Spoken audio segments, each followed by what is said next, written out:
Hello, and welcome to this episode of the Independent Dealer Podcast. Today, Luke and I are going to share with you our 4 tips to stay motivated in the dealership. I think it's our 4 tips for not going postal. But anyway, so you got, number 1, you got to have some hobbies. Number 2, you got to delegate. Number 3, you got to have the right staff. And number 4, you got to have a big picture, Jeff. Without those things, we do think you may go crazy. You will definitely go crazy. All right, Luke, let's get into them. All right. Welcome to the Independent Dealer Podcast, the podcast for auto dealers to learn and grow together. Here are your hosts, Luke Godwin and Jeff Watson. Okay, today, Luke, we are going to discuss a couple of ideas, strategies, topics that we use personally to stay motivated in the used car business. Why do we need this stuff, Luke? Well, I mean, you can see on the Facebook forum that so many people some days during the week just want to, lock the doors and go home. Mm-hmm. And we're in a business where things happen. We're selling merchandise that we can't really control, which I think you've talked about before, Jeff. And unfortunately, transmissions go bad, motors go bad, cars overheat, and the customers can get angry. Mm-hmm. And if you see 3 or 4 of those in one day, or if a car you're trying to fix doesn't fix, man, it can get to you. And sometimes you just need to find something to calm yourself down or just get away. Yeah, we all do, right? We all have a lot of stress. I'm sure we're probably running the shop, we're overseeing people, we're dealing with personnel, we're probably the last line of defense with customer issues and bad buys at the auction, and an engine blew up. And so, yeah, you're kind of continually dealing with stress and these issues. So I mean, it gets real easy to just want to throw the towel in. I know exactly what you're talking about. So let's do this, Luke. You and I, we put together 4 topics. Let's go over all 4 of them. Number 1, something I know you're passionate about, making sure you got hobbies. Tell us about it. So, we went through a thing. We went through some issues at the beginning of the year where we had staff turnover. I was working 12-hour days, and I was doing that 6 days a week. And it was just getting too much. And after the first quarter, I was like, I can't keep doing this. I'm driving myself crazy. Mm-hmm. I've got to figure something out. And I love to play golf. I hadn't played golf the whole first quarter. And I said, I need to take one day during the week, and I just need to go play golf. And I got buddies that can go with me, and they love to go. So I said, on Thursday morning, after I leave my BNI, my business networking group, I'm going to drive straight to the golf course, and I'm going to play 18 holes. I'm not going to be bothered, and that's what it is. And I tell you, that has really changed my outlook for the rest of the week. I look forward to it. I look forward to coming back to the office after I've been gone. Mm-hmm. It just breaks the week up, man. It's something that people really need to do. You need to take care of yourself, and a lot of times people don't do that. When years ago when I was training for Ironman, I was working out 25 hours a week. And the only way for me to get my swims in with the coach was during the middle of the day. And I tell you, that hour and a half that I took away for 3 days a week, really, that changed my life too. It gave me, I was in the pool, my phone wasn't ringing, I was doing what I enjoyed, I was being healthy, So I think whatever it is that you're passionate about, if it's, if it's art, if it's, badminton, if it's whatever. Do it. Something not car related, Exactly. You can't say your hobby is going to the auction. You can't say your hobby is, turning wrenches. So help me set up some context, Luke. Do you work 6 days a week? Are you at the office, at the car lot 6 days a week? Sometimes if I'm in town during the weekends, for me to be at the house on a Saturday sitting around, that's not going to work. Mm-hmm. So it's just not what I do. So if you're in town, you'll probably be at the lot. Right. But if I'm out of town, of course I'm not. But, but your standard Thursday morning golf is just set in stone. It happens. Set in stone. If it's not Thursday, if we have to move it one day back or forward, we do. Mm-hmm. Nice. Southern Utah is actually, it's kind of the mecca of golf. I mean, I think I've got 18 or 19 courses within 20 minutes of me, so oh yeah, that's southeast of the U.S. is like that too. So next time you're in the neighborhood, we'll show you some stuff. Let's do it. All right, so number 2, this is something I'm passionate about. delegating. I think as owners, we know we can do it better, or at least we believe we can. And unfortunately, you get in the mentality that if it needs to be done right, you're the one that needs to do it. And that's wrong. It's going to stress you out. It's going to burn the candle at both ends. You're going to go bat shit crazy. You're going to go nuts. You've got to learn to let go. And even though that person might only do it 80% or 70% of what you would do, it's better just that they're doing it.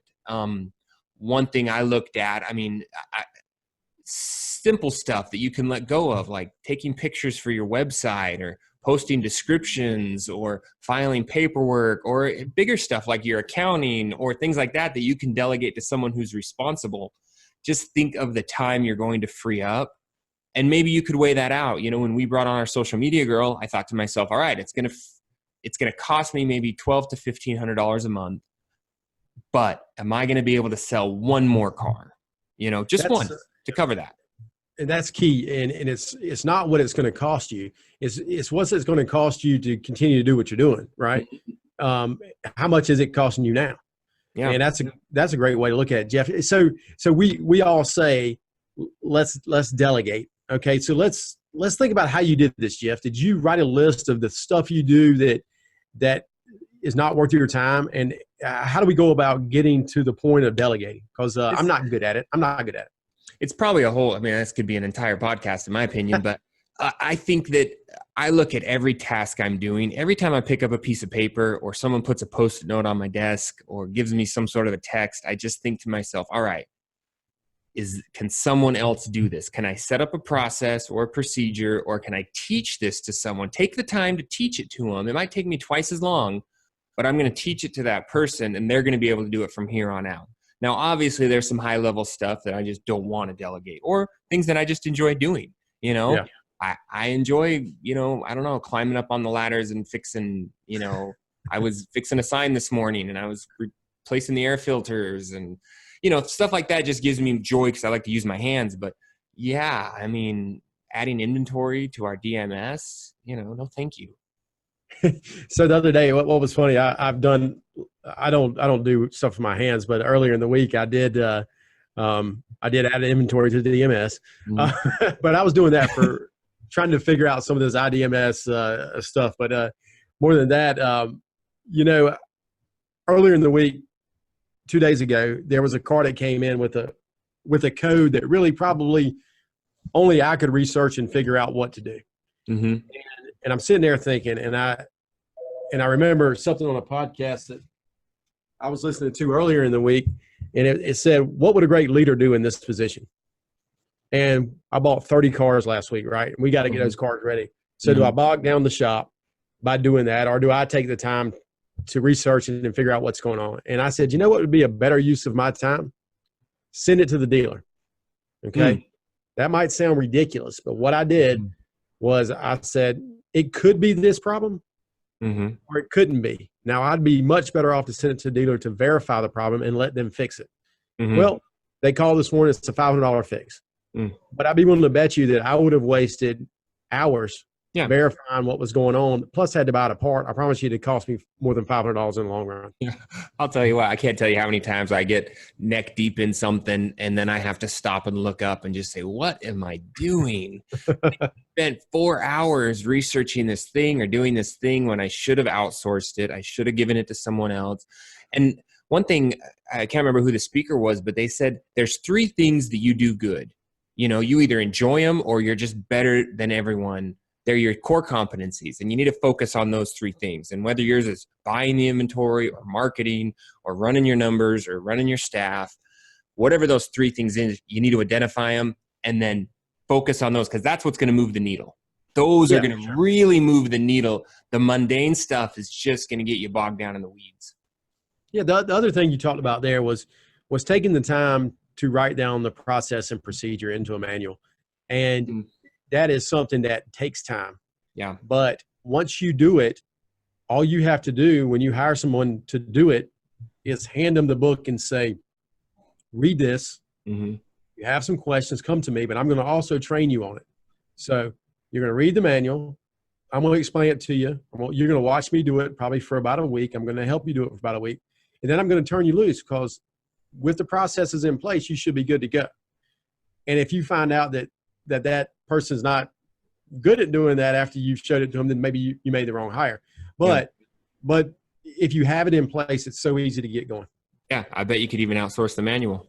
You probably could. So that's what Fiverr's for. Have them type it up. Okay, number 3, Luke, goes along with delegating. You got to have what? You got to have the right staff. Yep. And you've got to have staff for your operation. You know, there's so many of us out there that want to run lean and mean. And I promise you, I'm probably the world's worst. If you look at our composite, it's going to probably tell you that I need to hire somebody, or 2 people. And you know, that's the way I kind of like to be. Now, I think there's value for being overstaffed. But just for instance, if you're selling 40 or 50 cars a month, maybe 100 cars a month, you know that those cars are going to create issues, right? They're going to break down. They're going to break down within a week of selling. They're going to break down within 2 months of selling. And you know that the biggest thorn in your side is that customer coming back and complaining, and you're having to take the brunt of that. Well, wouldn't it be great just to hire one person on staff that all they do is handle incoming heat customers and customers that are issues? Wouldn't that change your so many times? That'd change your world, wouldn't it? It wouldn't. And an average to good customer service person, if they sat there and just twiddled their thumbs and did nothing other than field those fire cases, I mean, what's that going to cost you? It'd probably cost you what, $40,000 a year, maybe? Yeah, maybe. Yeah. I would say that'd be maybe high. I don't know. You can get a server coming from Denny's or somewhere that wants a stable 9 to 5, and for sure, they're just blowing sunshine up everyone's butt, and that's their thing. And I mean, and when they're not doing that, they could be also helping out in the office, taking payments, doing title work, whatever. But they could be the coordinator with the customer and the service department to make sure that customer is taken care of. Yeah. And that's just a simple person to hire to help you out. But I think if you don't have the right amount of staff, you can't go and golf or do your hobby, and you can't delegate like you should because you're taking the brunt of it. So having the right when you're understaffed, you're burning yourself out. Yeah. Burning everybody around you out. I remember when I was a 2-person operation, and unfortunately it was me and my little sister. So family vacations, we had to shut down everything. We didn't take payments at all. And then as we grew, it was like, okay, well now I'm going to be gone, but that puts it on you guys. Yeah. And that was at about 5 to 8 employees. If I left, it put a strain because there was nowhere there to handle the heat cases. Now we're to about 12, and I've got a manager who's here who it doesn't matter if I'm here or not. He knows what to do. He can handle all the heat cases. I mean, they sell more when I'm not here, So it definitely changes. And that's some overhead and things like that. But I think it really comes down to asking yourself, like, what's your game plan? And Luke, maybe that leads us to our last one, is the big picture. Number 4, right? I mean, keeping a big picture perspective on where am I going, And that's so important, Jeff, because, both of us have kids and we have families, and the big picture, maybe not always to everyone is making so much money and retiring early and doing this. The big picture might be about your family and getting to spend time with your family and getting to go to your daughter's ballet recital or your son's baseball game. So big picture really matters. It's work-life balance. Mm-hmm. Absolutely. And what's, hiring that extra person, if they're not commission based, again, might cost you $2 or $3 a month. But what is that going to free up in, your time to be to family activities, to go on vacation, to golf, to not feel like you're burning out the rest of your staff and you've got this high turnover, which just compounding the problem. Yeah. What's so funny about that is that there's 2 ways to look at this, because somebody's big picture might be early retirement too. So they may go, what, I'm going to work so hard for, 15 years that after the 15 years, I can relax. Yeah. So, maybe there's not a one answer. Maybe it's a multiple thing, but I believe that each person needs to figure out their big picture and probably needs to write it down so that they'll have a plan for that. So when those days do get rough where you go, oh my gosh, I'm so stressed, but if you could walk in and look at what you wrote down and says, you know what, the reason I'm stressed is because this is my plan. So that might even take some of the burden off.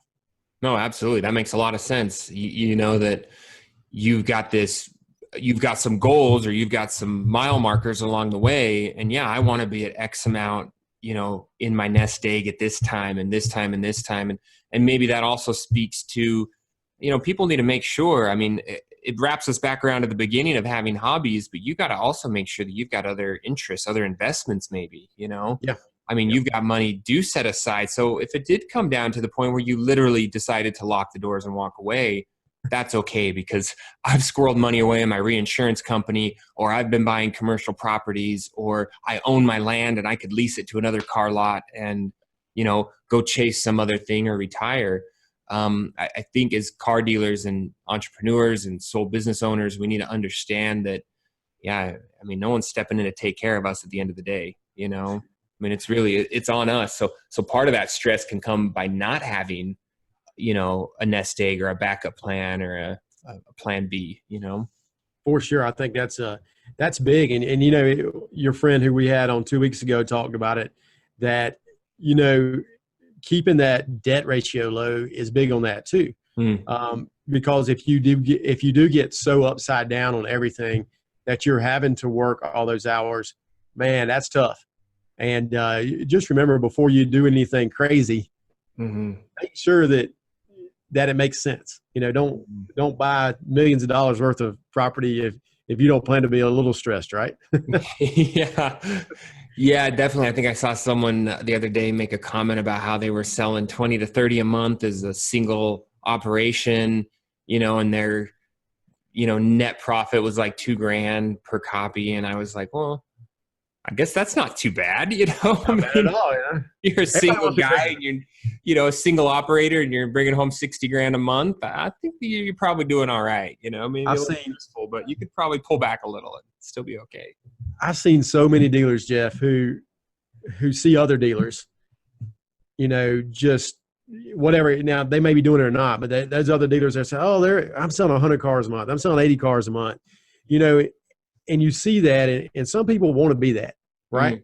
Right. They're at the 30 mark, and they go, "Man, this guy's selling 80 cars a month. I want to be like that guy. He's riding around in a Bentley. He's doing this." But let me tell you this.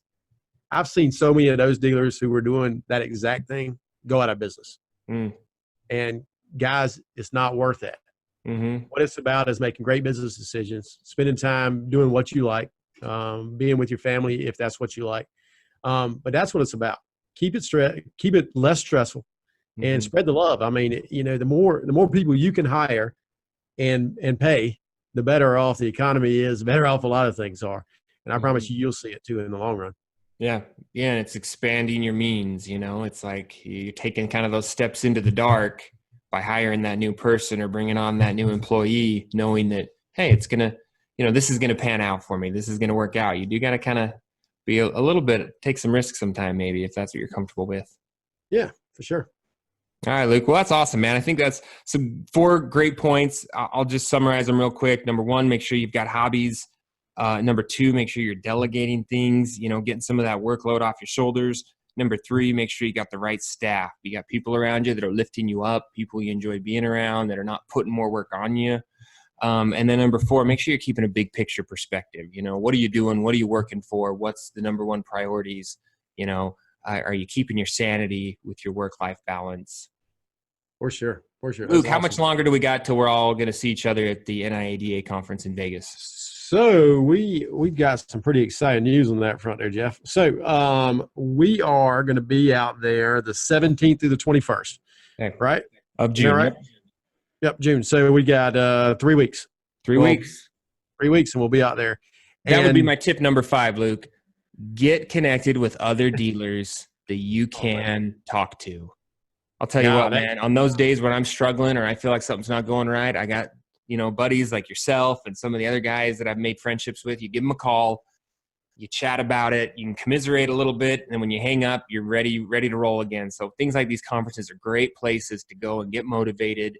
I cannot tell you, I have not had a single 20 group meeting or a single conference any kind of, I don't think I've ever come back from any conference and not been motivated to tackle everything. It lights a fire. You come back with so much. Sometimes you have to prepare. You know, you have to write down, this is what I'm going to hit. This is what I'm going to do. And you do have to prepare. Maybe we'll talk about that the week before the conference. But you need to make a plan. You need to go out there, and you can't go crazy in the expo hall. You got to find what you need to find. But those conferences and those 20 group meetings do mean a lot, and those connections mean a lot. But come see us. So I think we're going to do a live show out there, right? Mm-hmm. Yeah, I think we may have got Justin to volunteer the NIADA booth, so we might be able to hang out there in their little lounge and do some live and some interviews. Yeah, that's going to be cool. And we're going to try to get some vendors when we're out there, do some 101s, some quick, I guess, I was thinking about this. Is there a way that maybe some people in the audience could send us an email and ask some questions that they may want? Yeah, of course. So if you've got questions you want us to answer, if you're going to be out there and just want to connect with us, or if you want us to corner somebody and get some answers, whether it's a vendor or another dealer, you can just email us at info@theindependentdealer.com. So info@theindependentdealer.com. It's also in the description here of the podcast. And I mean, along those lines, I really just appreciate everyone for listening. It's been just growing like wildfire, and we're just really amazed by how we're, being able to touch people, hopefully help some folks out, Yes, sir. I love it. Great. All right, Luke. Well, let's wrap this one up, and we'll talk to y'all next week. Nothing from Luke. No, nothing. No, you did good.